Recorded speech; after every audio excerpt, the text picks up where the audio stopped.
At ang announcement sa pagbalik sa BFP TV Live.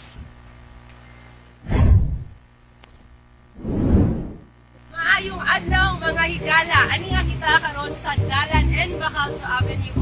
Atong sutaon kailang mga katawan ani fire extinguisher o kung saon ni paggamit. Tara! Ila ka ani sir? Fire extinguisher. Kanang parang kasunog kanang kanang spray pang nakasunog utang ay makikip ko kanang Fire extinguisher. fire extinguisher. Kabulo ka usaw ni paggamit. Pas. Hindi kita kaalo-alo Nadili. Unsa na? Tanong, unsa ni siya? Untanong, unsa ni?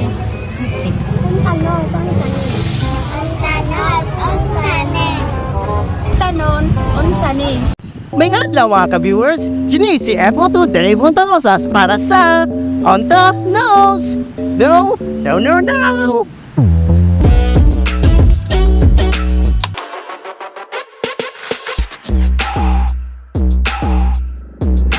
Kay bobo mo, nga ang fire extinguisher mo kini ang first aid para sa sunog. Sunog! Apan, nahibabo mo sa ang paggamit sa fire extinguisher. Talira ka nang gamiton. Ato lang pagatimanan ang acronym nga TPAS. Letter T. Twist the pin.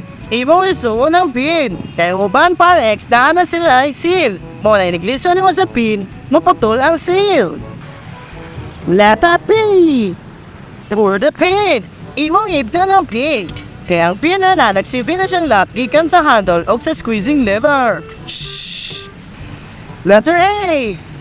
Aim the nozzle to the base of the fire. Imong itutok ang nozzle kung asa ang base sa fire. Sama sa pagtutok mo sa imong crush. Letter S. Squeeze the lever. Letter S. Sweep the nozzle side by side. I-sweep mo ang nozzle sama sa rocket ito kisukop ko panilik sa imong wamat. Huwag ginanaraon saon paggamit sa fire extinguisher. Huwag si Fire Officer 2 Dave Anthony HontaKNOWS para sa HontaKNOWS. You know? No.